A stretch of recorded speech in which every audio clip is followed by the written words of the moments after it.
every industrialized country in the world now has accessible currency, and it really is our time. This is the Penny Forward Podcast, a show about blind people building bright futures one penny at a time. This week's episode is not only a Penny Forward podcast episode, it is also a collaboration with the American Council of the Blind and their ACB Advocacy Update podcast. I'm Liz Botner. Hello, I am Swatha Nandakumar. I am the Advocacy and Art Specialist at ACB. I'm Chris Peterson. I'm Mo Carpenter. And I'm Dan Spoone, American Council of the Blind Interim Executive Director. Today, we have brought everyone together to have a conversation related to a topic that impacts every one of us in the blind and low vision community, and that is accessible currency. More specifically, we wanted to talk about the history of advocacy efforts in this area, and we have brought on Dan and Swatha to do just that. Dan and Swatha, thank you for being here. Happy to be here. Looking forward to the conversation, Liz. Before we get started, tell us first about the American Council of the Blind and its mission. Well, the American Council of the Blind, ACB, is a membership organization. We are national, we're driven by our members, and our mission is to increase the independence, security, equality opportunity, and improve quality of life of all blind people and people with vision loss. Through advocacy, which is our main Advocacy Update podcast, my role is to advocate and track legislation and do all the legislative and regulatory advocacy. Dan, you wanted to jump in here about your role at ACB?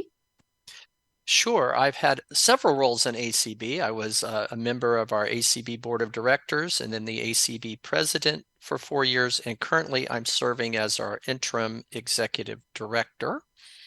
And it's exciting to have a membership organization with over 65 affiliates across the country that are really dedicated to improve the lives of members of our blind and low vision community.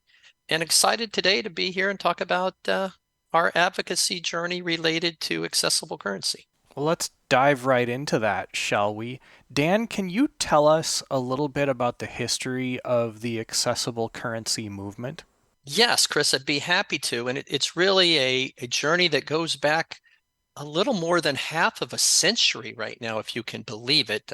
The American Council of the Blind passed its first member-driven resolution demanding accessible currency from the U.S. Treasury and the Bureau of Engraving and Printing in 1972, 51 years ago, with subsequent resolutions that took place 3 or 4 times in the late 70s and early 80s. We finally received some traction at that point in time in the 80s when the Bureau of Engraving and Printing at least acknowledged our advocacy efforts, which was followed up by conversations that really led to not a very satisfactory outcome. And through a journey of another decade or two in the early 2000s, 2002, the American Council of the Blind finally filed a class action lawsuit in the district federal court asking for accessible currency based on the Rehab Act and Section 504 of the Rehab Act.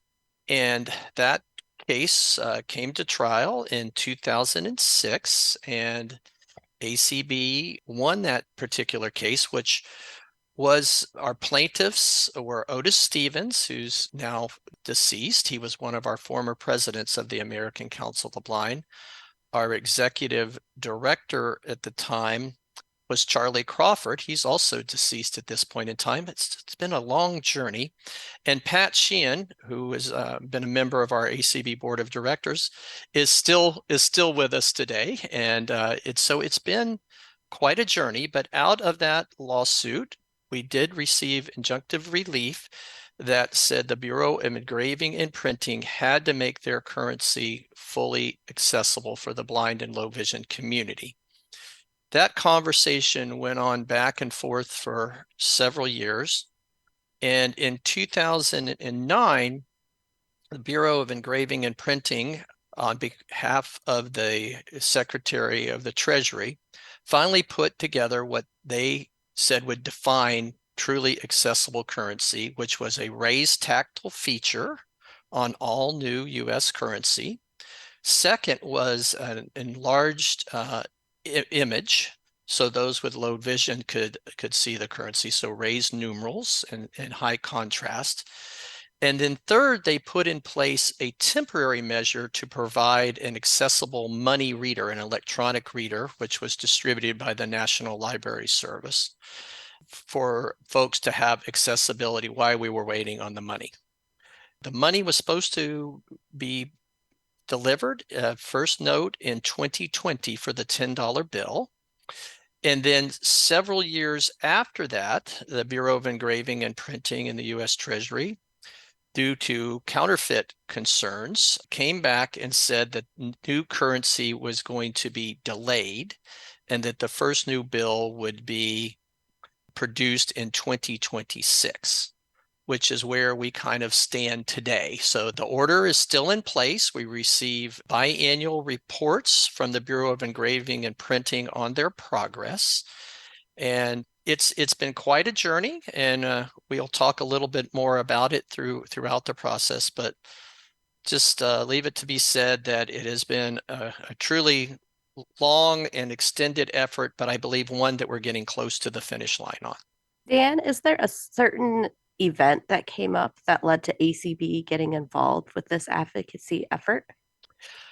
I wouldn't say necessarily a triggering event that I'm aware of. I will speak, maybe others who, have a longer history than I do. I really wasn't very involved, 51 years ago when this all got started.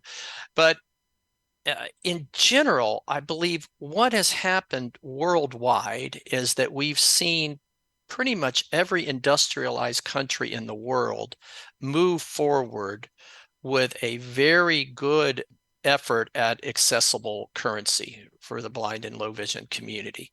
And I believe in the 80s and 90s, when the European Union, the EU came along and introduced their euro, which was totally accessible with tactile features, different size bills, high contrast, really, kind of setting the benchmark for what accessible currency could look like in the future.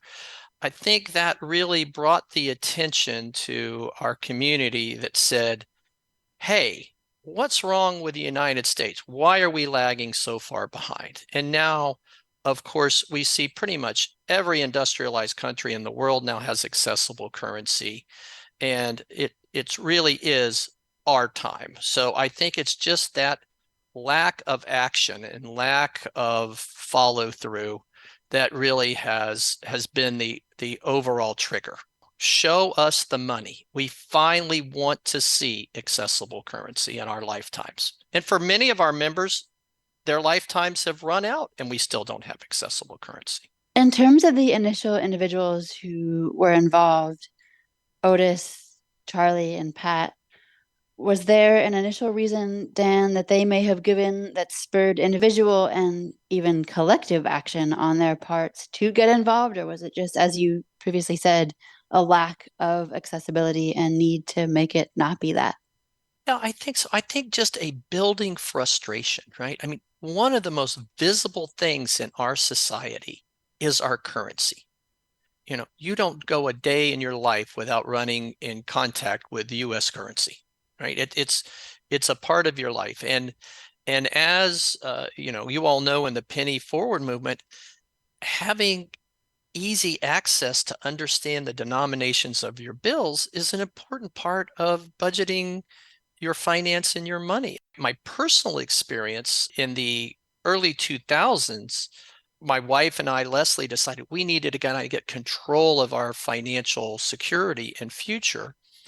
And, just perchance, I ran across a gentleman named Dave Ramsey, who had a podcast that talked about, how to build wealth and save your money and get out of debt. And one of the primary concepts of at least his methodology was that there's a psychological connection between actually putting dollar bills out there or $20 bills out there to buy something, as opposed to pulling out your plastic or buying something online, that there's a visceral reaction that happens when you're exchanging money for a financial transaction. So what he really encouraged was for you to put money in envelopes and pay for your living expenses, many of them with currency. Well, to do that, you had to have US currency, and you had to be able to understand the difference between a $20 bill, a $50 bill, and a $1 bill. And that was very hard to do 20 years ago. We've made progress with a lot of electronic readers here over the last 15 years, but it really led to a level of personal frustration for many blind people, in the 1990s and early 2000s, that said, hey, we have a right to be able to understand our money just as easily as a sighted person does. And so I think it's that frustration that built and built and built to get us to the place we are today. It was many individuals just being frustrated. You touched on this a little bit, but can you go into a little bit more detail about what some of the challenges were, maybe particularly during the trial, that came up towards getting us accessible currency or towards winning that case? Well, I think the trial actually went very well. I mean, I think was pretty obvious to the court and to the judge that it really was a denial of our rights under Section 504 of the Rehabilitation Act. But I have to really give accolades to Jeff Levicki, who was a pro bono attorney that worked and has worked with the American Council of the Blind for decades to bring about accessible currency. And I think a lot of what got us there was really his skill in walking us through the process. And he's still with us today and attended our last two meetings we had with the Bureau of Engraving and Printing in March and in June. So that consistent, steady voice has, I think, been very instrumental in getting us to the place that we are today. But I don't think the trial wasn't hard. It's now that next step of getting through governmental bureaucracy and getting to implementation. We have the legal right to accessible currency now, but boy, it's been a challenge to get it through the Bureau of Engraving and Printing and actually get it implemented. Swatha, what did our original ACB advocacy efforts look like? Yeah, so I think Dan touched on as well. We did pass a resolution 1972 on calling on Treasury and BP to implement accessible currency, and that didn't really gain traction. So again, just passed another one in 77, I believe. And at some point, we kind of realized this is not working out. We need to do more. We need to kind of go for a lawsuit. So it's like, again, the building frustration that kind of we're not getting anywhere. We're not getting currency that we can see or that we can handle ourselves. So we need to do something about this. That is all the time we have this week. However, join us in 2 weeks for a continuation of this conversation where we find out what the current and future states of advocacy are surrounding accessible currency. But wait, if you are not wanting to wait 2 weeks, here's a clip from the upcoming conversation. So Dan, Swatha, how can us as average Americans or other companies get ready for our hopeful big move?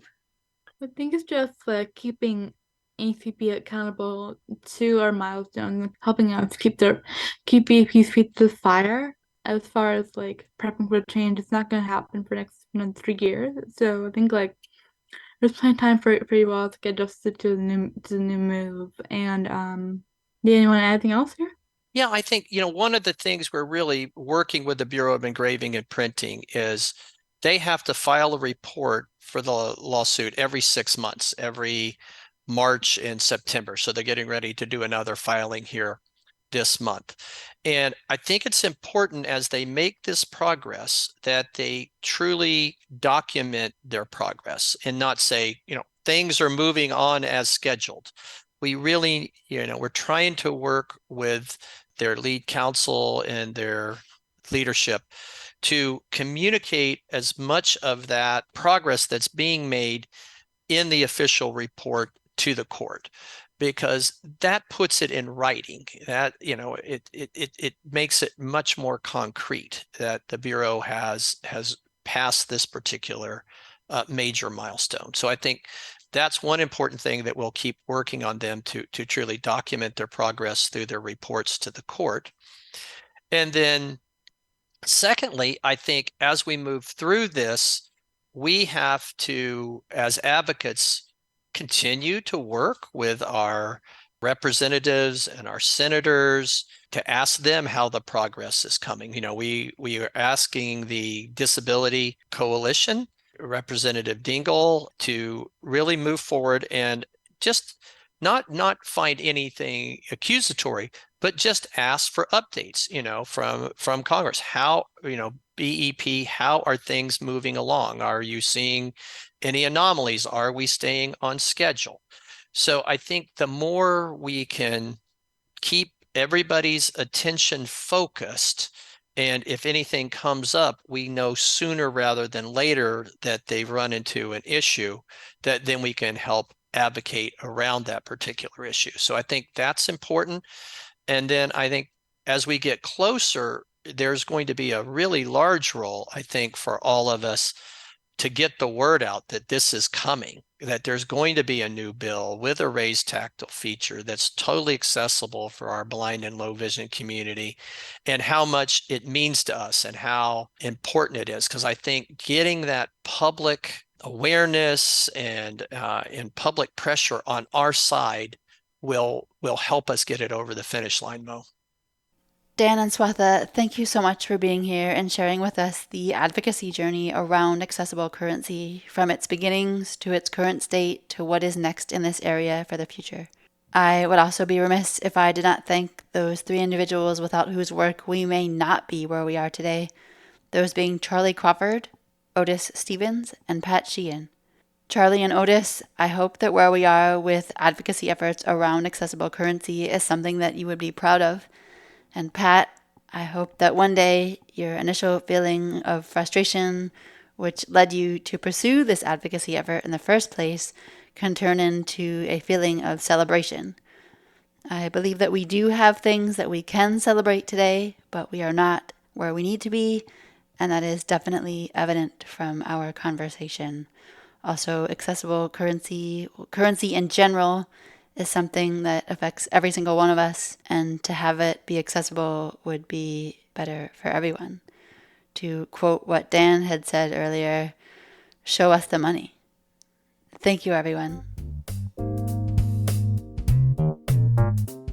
This is the Penny Forward Podcast. It is also this week a collaboration with the American Council of the Blind and their Advocacy Update Podcast.